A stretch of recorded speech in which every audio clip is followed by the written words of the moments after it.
fácil diferenciar el dorso de las otras partes. El dorso es una superficie regular y la parte opuesta es irregular porque ahí están las manos, las piernas, etcétera, ¿no? Entonces es bien fácil con la segunda maniobra determinar la posición, ¿es derecha o izquierda? La tercera maniobra, como ustedes ven, estamos cogiendo con nuestras manos el polo fetal que se encuentra sobre el estrecho superior de la pelvis y podemos palpar ahí o las nalgas o la cabeza, ¿no? Son dos posibilidades nada más. La cabeza la palpamos como una pelota dura que inclusive cuando la cabeza está alta la podemos movilizar. Las nalgas obviamente será una superficie más amplia, blanda, no tendrá la consistencia que tiene la cabeza fetal. Y finalmente la cuarta maniobra, la de despedida, es la que nos hace ver la altura de presentación.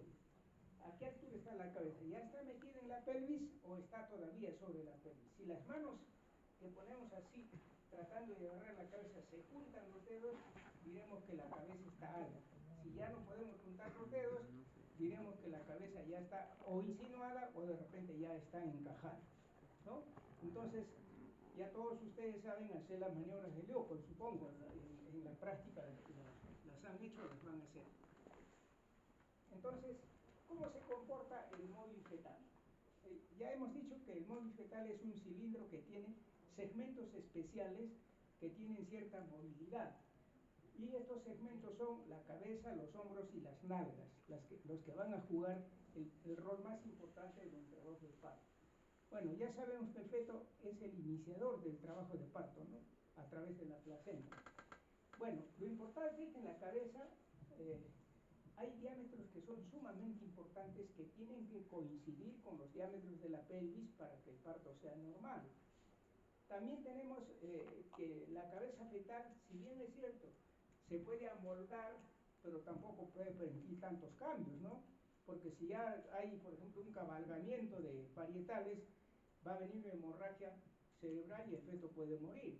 Entonces, tener en cuenta eso, ¿no? Y que tiene suturas y fontanelas, ya sabemos, eso ya ustedes lo conocen, las suturas, ¿no? Tenemos la sutura, ¿qué se llama? La sutura frontal, la sutura coronaria, la sutura sagital, las suturas lambdoideas y las fontanelas, ¿no? La fontanela anterior y la fontanela posterior. Y un diámetro que es importante es el diámetro biparietal, que ustedes lo ven ahí en rojo. Entonces, bueno, las fontanelas ya ustedes las conocen muy bien, las suturas también. Lo que vamos a ver es la parte más importante, es los diámetros de la cabeza fetal. ¿Qué diámetros son importantes? Acá tenemos en la tapita los diámetros que realmente son importantes. El primer diámetro importante es el diámetro suboccipito bregmático. ¿Qué quiere decir qué es este diámetro? Ahí tienen el diámetro, el suboccipito bregmático en amarillo, que va del bregma al suboccipital. Ese diámetro es uno de los más importantes y mide 9.5 centímetros. Ya van a ver por qué es importante, ¿no? Otro diámetro importante es el occipito frontal, ¿no? El occipito frontal, hemos visto primero ahora viene el occipito frontal en rojo, que mide 12 centímetros. Después otro diámetro importante es el occipito mentoniano, que es el diámetro más largo, que mide 13.5 centímetros. Y finalmente tenemos otro diámetro importante que es el submento bregmático, que mide también 9.5 centímetros. Se dan cuenta que hay dos diámetros que miden lo mismo en la cabeza fetal. La evaluación de esto nos permite saber con qué diámetros la cabeza fetal puede pasar por la pelvis, ¿no?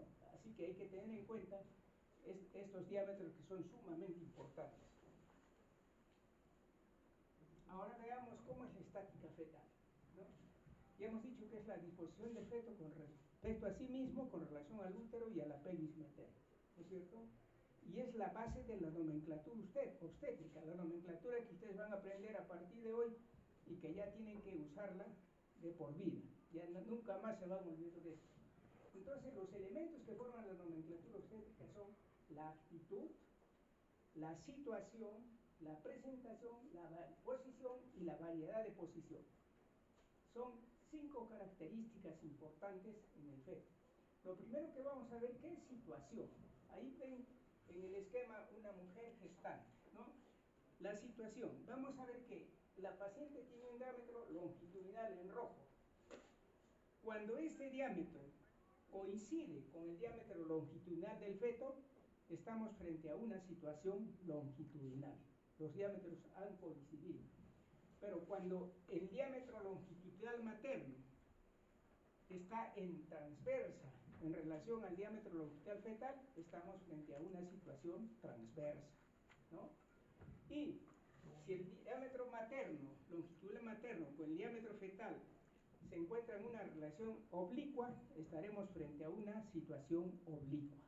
En conclusión, tenemos 3 situaciones: longitudinal, transversa y oblicua. Ahora, ¿en qué situación será posible el parto vaginal? Desde ya les digo que solo en la situación longitudinal. Situación transversa y situación oblicua, imposible el parto vaginal. ¿Se dan cuenta la importancia que tienen las maniobras de Leopold? Porque con las maniobras de Leopold van a determinar esto, ¿no? Entonces, ya sabemos en qué situación será posible el parto vaginal. Pero hay una cosa importante que ustedes también tienen que saber. El 95% de las presentaciones fetales, o sea, que el feto está con la cabeza hacia abajo, hacia la pelvis ósea, el 95% son presentaciones cefálicas, o sea, la cabeza está ahí. ¿Y por qué ocurre eso? ¿Por qué solo el 5% tienen otro tipo de presentaciones? Porque se cumple esta famosa ley, la ley de Payot. ¿Qué dice esta ley? Como ustedes ven ahí dice, cuando un cuerpo sólido de superficie lisa y resbaladiza, ese cuerpo de superficie lisa y resbaladiza es el feto, ¿no? Porque el feto, si ustedes quieren atender un parto y lo van a agarrar con sus manos, se les va a resbalar. Es muy resbaloso, tienen que agarrarlo con un campo. No se les ocurra agarrarlo así porque se les va a caer. Entonces, cuando este cuerpo de superficie lisa y resbaladiza está contenido en otros de paredes legislizantes y poco angulosas y animadas de movimientos de contracción y relajación, ese es el útero, ¿no? Tiene superficies poco angulosas, tiene contracciones, o sea, contracción, relajación, tiene superficies poco angulosas. El contenido, o sea, el feto, tiende a adaptarse a su forma y dimensiones del continente. Entonces, si el feto es más voluminoso en el fondo, al término, cuando termina la gestación a las 40 semanas, y menos voluminoso en el segmento inferior, el feto también es más voluminosa, son sus nalgas, porque ahí están los pies también, las piernas, entonces hacen que definitivamente sea más voluminoso que la cabeza. Por eso es que los fetos siempre se acomodan a la forma del útero, y por eso es que el 95% son cefálicos. ¿Por qué cambiará esto?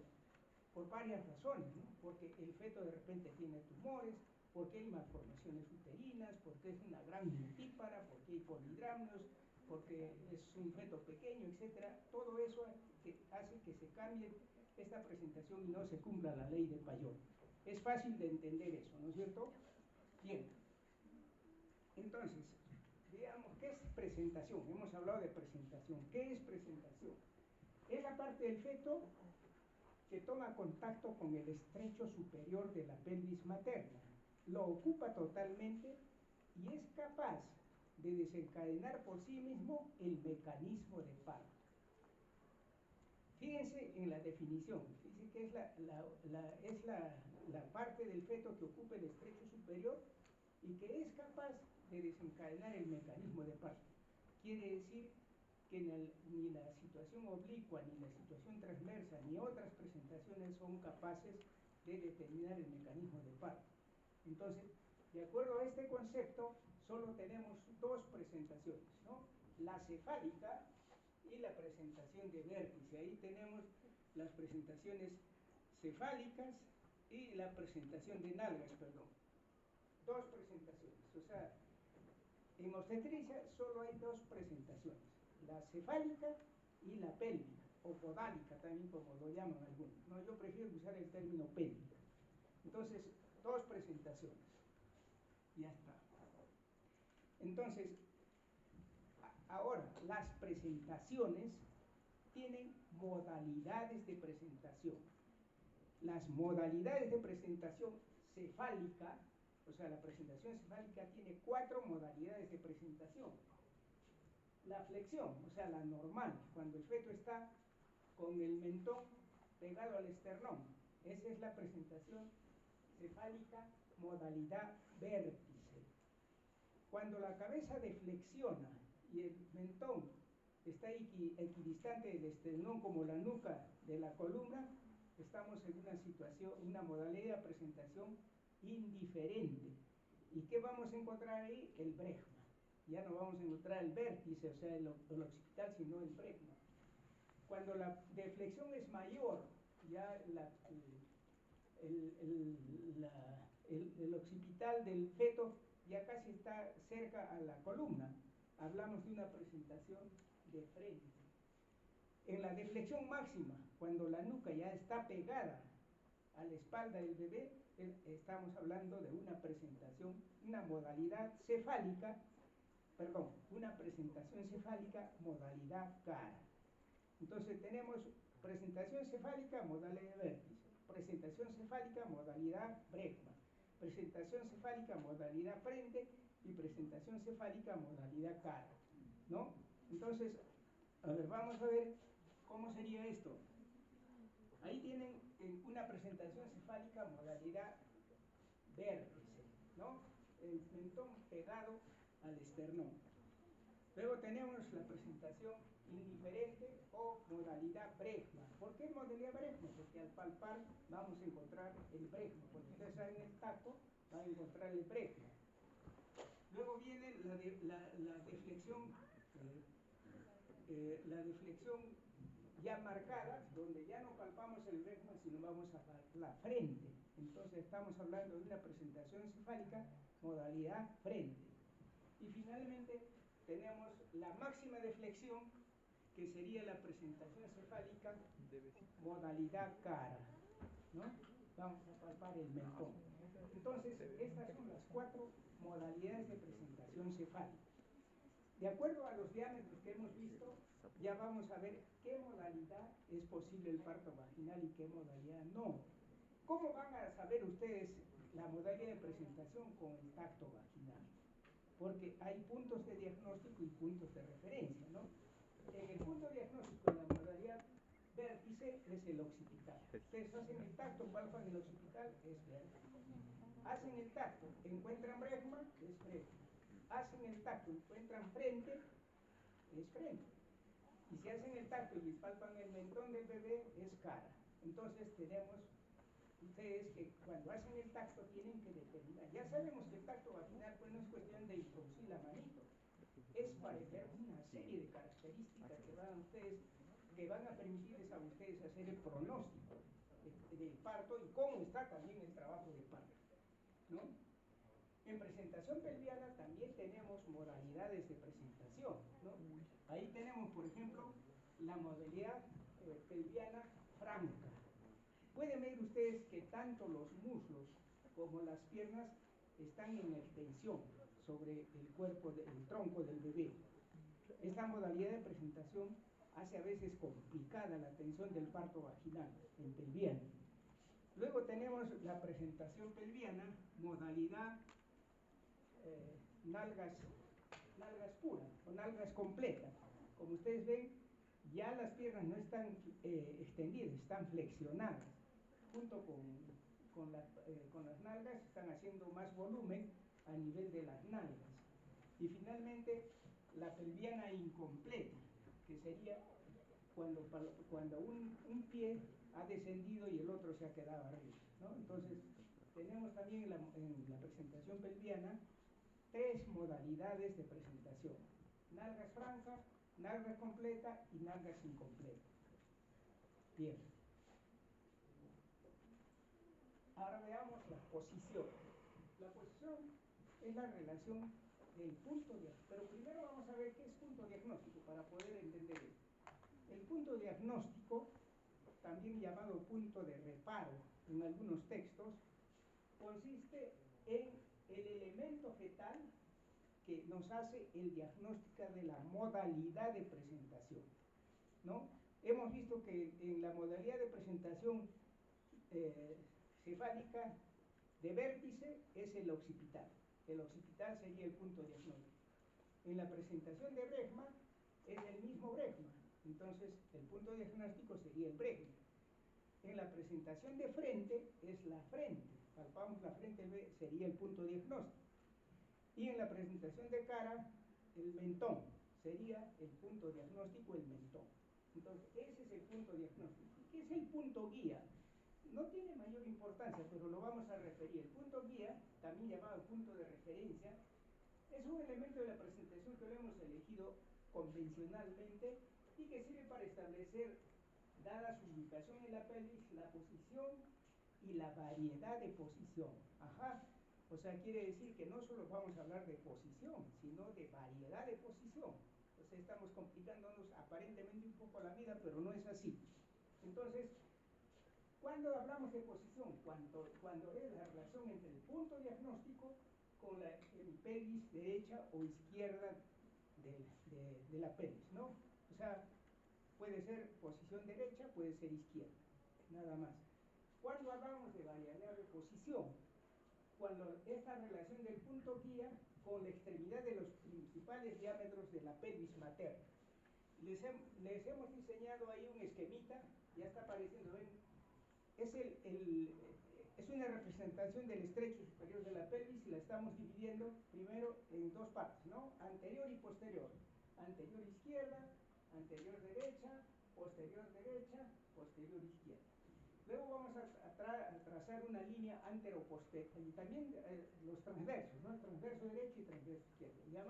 Trazamos una línea antero-posterior, adelante estará el pubis y atrás el sacro, ¿no? A ver.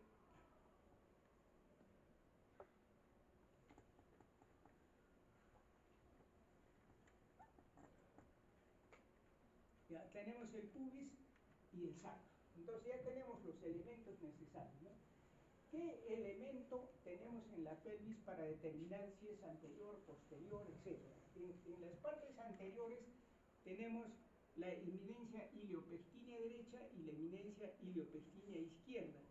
Y en la parte posterior, las sacroiliacas. Entonces, tenemos que referir, cuando hablamos de variedad de posición, la relación que hay en punto diagnóstico con esos puntos que hemos determinado en la pelvis. Por ejemplo, acá tenemos una cabeza fetal, ¿no? Que le vamos a dibujar su sutura sagital y su occipital. Ese es el occipital.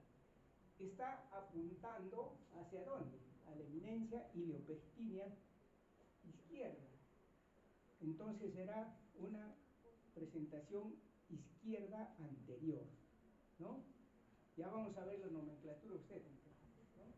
Sería izquierda anterior, porque está apuntando a la eminencia iliopectínea izquierda. Pero si hacemos el tacto y vemos que el occipital de este bebé apunta al pubis, directamente al pubis, esta es la presentación directa, será una occipito púbica, ¿no? Porque hemos dicho que el punto diagnóstico de la presentación es el occipital, entonces será una occipito púbica, ¿no?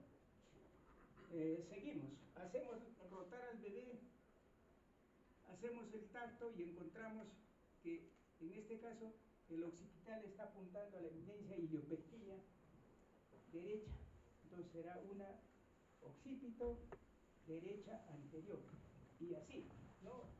Si seguimos haciendo otro tipo de examen, encontramos el occipital que está apuntando al diámetro transverso derecho, entonces será una occipito transversa derecha, ¿no?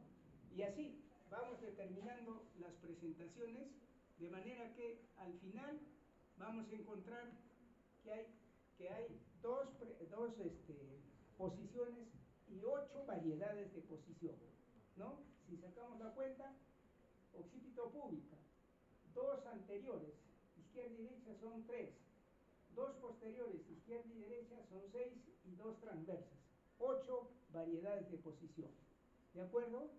Entonces tenemos las 8 variedades de posición. Y todo dependiendo de la modalidad. Estamos hablando acá de una presentación de vértice donde el occipital es el punto diagnóstico. ¿no es cierto? Pero cada modalidad de presentación tiene su punto diagnóstico. Por eso es importante que aprendamos la nomenclatura obstétrica. ¿Cómo es la nomenclatura obstétrica? Es el uso de siglas que indican presentación, modalidad de presentación, posición y variedad de posición. Investigados, ¿cómo investigamos sus puntos? Por el examen vaginal. Hacemos el examen vaginal y determinamos estos puntos. La primera sigla nos indica la modalidad de presentación. Entonces hemos visto que la modalidad de presentación encefálica son 4, ¿no? Vértice, bregma, frente y cara. Y en el sacro es sacro completa, franca e incompleta, pero tenemos una sola letra, ¿no? O sea, la primera letra es el punto diagnóstico. En el sacro será el sacro. La segunda sigla se refiere al hueso ilíaco, todas al hueso ilíaco, a la I. Entonces será occipito ilíaca, bregma ilíaca, fronto ilíaca, mento ilíaca o sacro ilíaca, ¿no? Y así. La tercera y cuarta sigla indica la variedad de posición. Ahí sí indicamos la variedad de posición, que está en relación al lado derecho, izquierdo, anterior o posterior. Entonces tenemos una izquierda anterior, izquierda posterior, derecha anterior, derecha posterior, transversa derecha, transversa izquierda, occipito sacra y occipito público. Son las 8 modalidades de presentación o variedades de posición, ¿no? Si juntamos las 4 siglas, entonces ahí tiene occipito ilíaca izquierda anterior, occipito ilíaca derecha posterior, etc. Entonces la primera letra variará de acuerdo a la modalidad de presentación. Si por ejemplo sería bregma, entonces tenemos bregma ilíaca izquierda anterior, bregma ilíaca izquierda posterior. Si tenemos frente, digamos fronto ilíaca izquierda anterior y así sucesivamente, ¿no? Vamos cambiando los términos de acuerdo a la modalidad de presentación, a la primera sigla que nos hace el punto diagnóstico.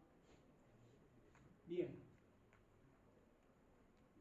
ahí tenemos modalidades de presentación y les he dejado ahí para que hagan ejercicio. Ya no vamos a poder explicar esto porque sería muy largo y ustedes en su casa van a hacer ese ejercicio para determinar ese modalidad de presentación.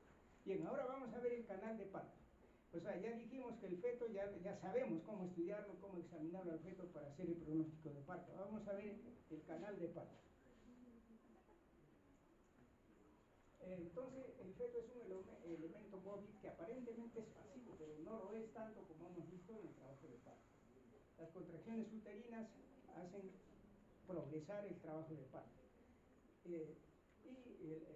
Para que se acuerden, ¿no? La fuerza, el pasajero y el pasaje. O sea, la fuerza el útero, el pasajero el feto y el pasaje es la pelvis, ¿no? Es una forma de acordarse a veces los elementos que hacen el parto. El canal de parto entonces es un túnel cilíndrico óseo acodado, no es vertical, sino está acodado, tiene un ángulo, una acodación que es sumamente importante, como ustedes ven ahí, ¿no? El sacro. La pelvis entonces se divide en 2 partes. Bueno, esto ya ustedes lo han hecho bien en anatomía, la pelvis falsa y la pelvis verdadera. La pelvis falsa no tiene ninguna importancia en obstetricia, probablemente tenga otra importancia en otras ramas, ¿no? Pero en obstetricia no tiene mayor importancia. La que sí tiene importancia es la pelvis verdadera o la pelvis menor, ¿no? Y tiene sus límites, que son, los límites es el estrecho superior, el estrecho inferior. La pelvis menor tiene estructuras sumamente importantes durante el trabajo de parto. Las espinas ciáticas, el promontorio del sacro, la concavidad vertical y horizontal del sacro, a ver si está acodado o no acodado. Cuando está recto, de repente no va a permitir el trabajo de parto. Y la longitud. La pelvis desde el promontorio hasta el coxis más o menos mide 12 centímetros, ¿no? Es el camino que tiene que recorrer el bebé para salir, ¿no? Entonces la pelvis no verdadera tiene planos y diámetros pélvicos que son sumamente importantes. El primer plano es el plano del entrada de la pelvis, o llamado también estrecho superior. El plano de salida de la pelvis se llama el estrecho inferior. Y el plano que está en el intermedio entre los dos planos es el estrecho medio o el estrecho de las mínimas dimensiones, que también se llama. Entonces, ¿qué es importante evaluar en la pelvis? En cada estrecho, o sea, en el estrecho superior, en el estrecho medio y en el estrecho inferior, tenemos que saber qué estructuras son importantes, si va a ser posible o no el parto vaginal. ¿Y cuáles son esas estructuras? Pues las vamos a ver ahora, ¿no? Bien, el estrecho superior primero. Ya sabemos que está formado por una serie de estructuras óseas, ¿no? El promontorio, las alas del promontorio, la articulación sacroiliaca, la línea innominada, etcétera, etcétera, ¿no? ¿Qué características tiene la pelvis ginecoide, o sea, la pelvis normal? Aquí predominan los diámetros transversos, ligeramente predominan los diámetros transversos. Y el estrecho superior es un óvalo que está dividido en dos arcos y posterior delimitado por el transverso útil. Acá tenemos el transverso útil. Como ustedes ven, ha delimitado dos arcos, ¿no? El arco anterior, cuyo vértice sería el promontorio del sacro, y el arco anterior, cuyo vértice sería la sínfisis del pubis, ¿no? Eso es importante. ¿Qué más tenemos ahí? El transverso útil, que a diferencia el transverso anatómico, que a diferencia del transverso útil, una de las partes más distantes, y es el que mide 13.5 centímetros. ¿Ya? ¿Qué diámetros aquí son importantes y que ustedes tienen que examinarlos cuando hagan el tacto vaginal? Tenemos que determinar tres diámetros. En primer lugar, el conjugado diagonal, el conjugado verdadero y el conjugado obstétrico. ¿El conjugado diagonal cuál es? Es el que está en amarillo, aquí en el esquema de la derecha, que mide 11.5 centímetros. Como ustedes ven, va del borde superior de la sínfisis púbica al promontorio. El otro diámetro, el que está en rojo, es el diámetro, acá lo vamos a poner, ese que está en azul, que ha salido en azul, es el diámetro conjugado obstétrico. Es el único diámetro que tiene importancia para el trabajo de parto, porque ese diámetro mide 10.5 a 11 centímetros y solo una cabeza que no sobrepase ese límite puede pasar por ahí. ¿Cómo vamos a determinar ese diámetro? Midiendo el conjugado diagonal. Conjugado diagonal. Ese es el conjugado diagonal. El conjugado obstétrico no lo podemos medir directamente porque va del retropubis al promontorio, no lo podríamos medir, entonces lo medimos sacando el conjugado diagonal. Y ahí en el esquema ven cómo se determina el conjugado diagonal. Fíjense que introducimos la mano, ¿no? Todos debemos saber cuánto mide esta distancia, ¿no? Fíjense que la mano se frena en el dedo pulgar, todos debemos saber. Entonces hacemos el tacto y medimos esa distancia, ¿no? Esa distancia va a ser el conjugado diagonal, como ustedes ven en amarillo, ¿no? Entonces, a ese conjugado diagonal le restamos 1.5 centímetros. ¿Por qué le restamos 1.5? Porque es el grosor de la sínfisis púbica, ¿no? Porque estamos yendo del borde inferior externo del pubis al promontorio cuando medimos el conjugado diagonal, y ese no es el verdadero diámetro que va a jugar el papel importante. El verdadero diámetro va a ser el promontor retropúbico, ¿no es cierto? Por eso que tenemos que restarle 1.5 al conjugado diagonal y obtenemos el conjugado obstétrico. Ese es el aspecto más importante en el estrecho superior. ¿Cómo lo van a medir? Con el tacto vaginal. Ya ven que el tacto vaginal es sumamente importante. ¿Qué más vamos a hacer ahí? El estrecho medio, excavación pelviana, ¿no? También es importante durante el parto, ¿no? Es un cilindro flexionado y truncado. Como ustedes ven, el útero no es vertical, sino que se dirige en forma casi horizontal al final, ¿no? Aquí, ¿qué características, qué estructuras son importantes? En primer lugar, las espinas ciáticas y obviamente el diámetro biciático, que es uno de los más importantes, ¿no? Y el diámetro biciático, que acá estamos nuevamente midiendo el diámetro biciático, que ustedes lo ven ahí, que acaba de salir, ese diámetro que mide aproximadamente 10 centímetros. Fíjense que las medidas máximas para que salga un feto, una cabeza no tiene que tener más de 10 centímetros, ¿no? Cuando el feto está en presentación de vértice, que es la presentación normal, hemos dicho que el diámetro que se presenta es el diámetro suboccipito bregmático, ¿no? Que va del bregma a la base del occipital. Y hemos dicho que mide 9.5. Por eso, con esa presentación el parto es posible, ¿no? Si estaría en bregma, ya no va a salir, porque mide 10 centímetros, 12 centímetros, el occipito frontal. Y si está en frente, peor todavía, el suboccipito mentoniano mide 13.5 centímetros. Si está en cara, tenemos el submento bregmático. Ese diámetro también mide 9.5. Entonces, en una presentación de cara, sí es posible el parto vaginal, ¿no? Claro que es un parto más traumático, más complicado, pero sí es posible en teoría, ¿no? Entonces, fíjense que ya estamos relacionando los diámetros de la pelvis con los diámetros los diámetros de la cabeza fetal con los diámetros de la pelvis materna, ¿no? Entonces, es importante. ¿Qué otros diámetros hay importantes en el estrecho medio? En el estrecho medio tenemos el diámetro antero-posterior, que mide 2 centímetros, que va de subpubis a la segunda vértebra sacra. ¿Qué otro diámetro es importante ahí? El diámetro subpubis, subcoxis, o coxis subpúbico también, que mide 11 centímetros. El diámetro más crítico ahí es el diámetro subcoxis subpúbico.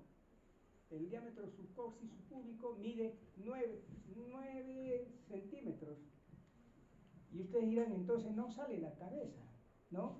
Pero lo que pasa es que cuando la cabeza llegue a ese nivel, el coxis es retropulsado hacia atrás y ven que alcanza una dimensión de 11 centímetros.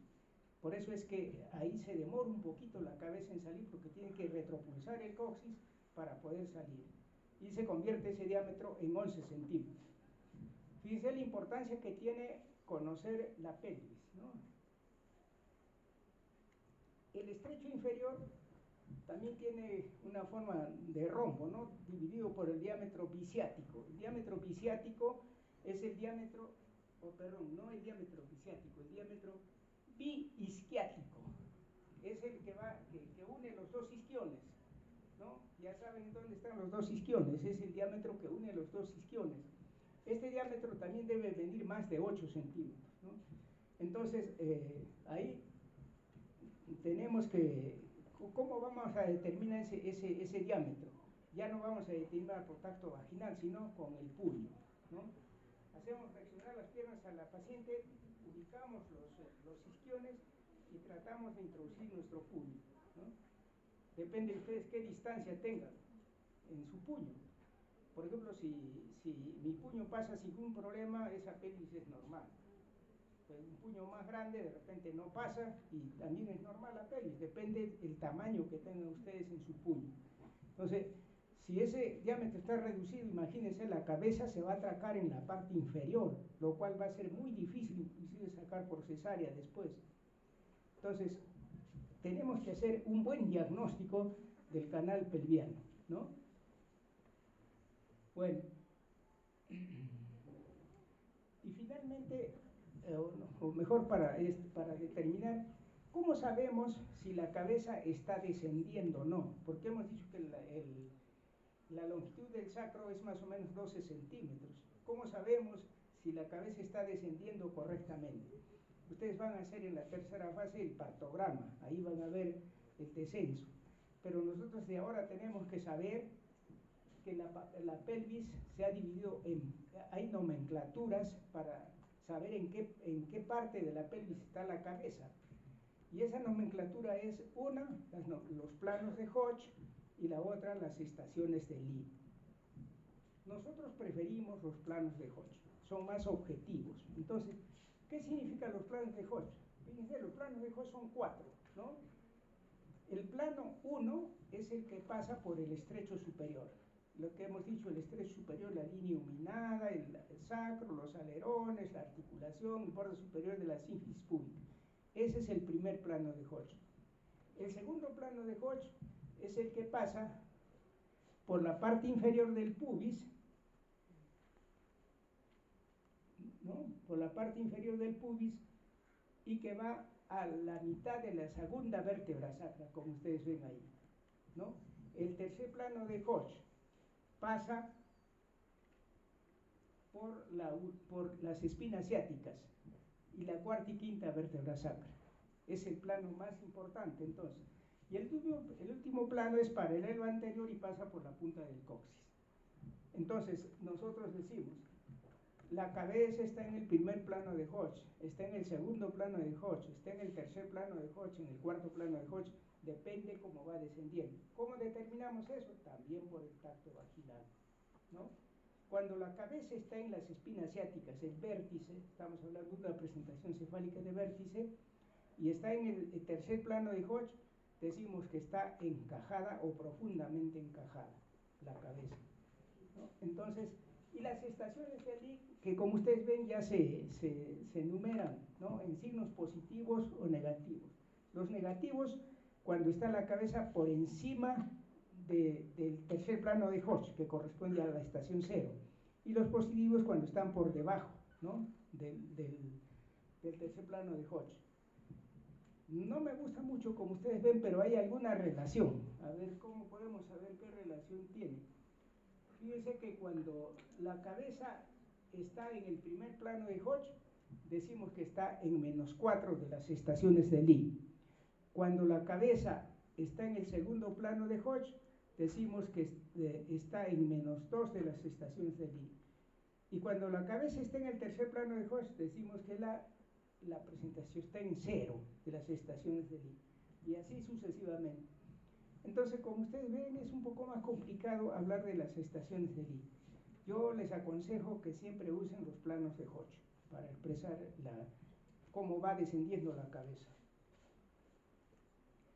Bien, y finalmente los tipos de pelvis, ¿no? Tenemos en primer lugar la pelvis ginecoide. Antes yo quiero decirles una cosa antes de hablar de tipos de pelvis. El examen de la pelvis, como hemos visto, todo es por tacto, ¿no es cierto? Y siempre es subjetivo. Yo mido una pelvis, de repente me parece que el estrecho superior está estrecho realmente, ¿no? Porque mide, por decirte, 9 centímetros. Pero viene uno de ustedes y me dice, no doctor, para mí mide 10.5. Y entramos en controversia. Viene otro y dice, también para mí, total, que es subjetivo. Entonces, la única manera, la regla de oro para saber que una pelvis es realmente ginecoide es el antecedente de partos vaginales sin complicaciones o partos eutóxicos. Si una mujer ha tenido 2 partos eutóxicos, quiere decir que un feto normal, un trabajo de parto normal sin ningún tipo de complicación, esa pelvis está ya oleada y sacramentada que es ginecoide, ¿no? Porque después el examen siempre es subjetivo, vamos a tener controversias, pero aún así tenemos que ponernos de acuerdo, ¿no? Porque cuando hacemos el diagnóstico de pelvis estrecha, a veces hay intereses subalternos, ¿no?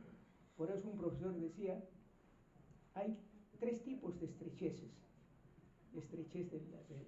Estrecheces. ¿Cuál es la primera estrechez? La estrechez pélvica verdadera, ¿no? Hacemos el examen. ¿Cuál es la segunda estrechez? La estrechez económica del médico. Cuando el médico no tiene plata, se inventa pues la cesárea por sacarle dinero a la paciente, ¿no? Es cuestión ya de estrechez económica. Y la peor es la estrechez mental. ¿no? Cuando no sabemos examinar y engañamos a una paciente porque no sabemos examinar realmente. Esa sería la peor, ¿no? La estrechez mental. Entonces, estábamos en los tipos de pelvis. Entonces, la pelvis ginecoide se caracteriza porque, como ustedes ven, el diámetro transverso predomina ligeramente sobre el diámetro anteroposterior y casi el arco anterior y el arco posterior casi son iguales, ¿no? La pelvis antropoide, el diámetro que está en la parte posterior del arco es menor que el diámetro que está en la parte anterior. Definitivamente, ustedes ven que tiene una forma, ahí predominan los diámetros anteroposteriores.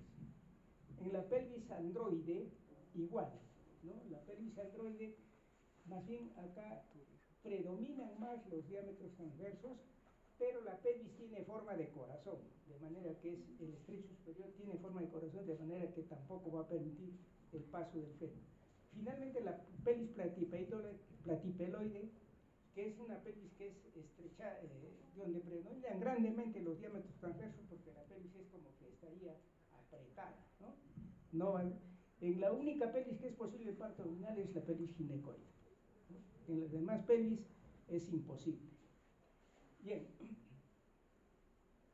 ¿qué más tenemos que ver acá? Tenemos que ver el canal blando. O sea, no solo la pelvis ósea es importante, el canal blando es importante, ¿no?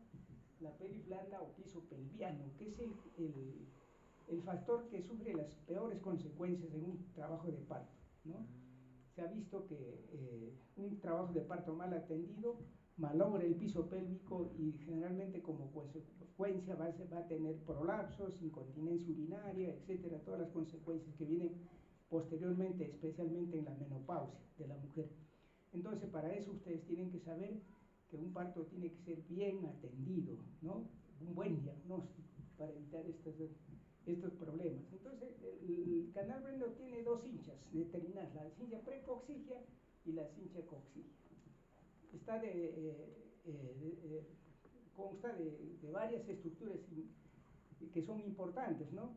La cinta precoxigia es la dilatable, es la que contiene el coxis, que hemos dicho que se retropulsa durante el trabajo de parto, ¿no?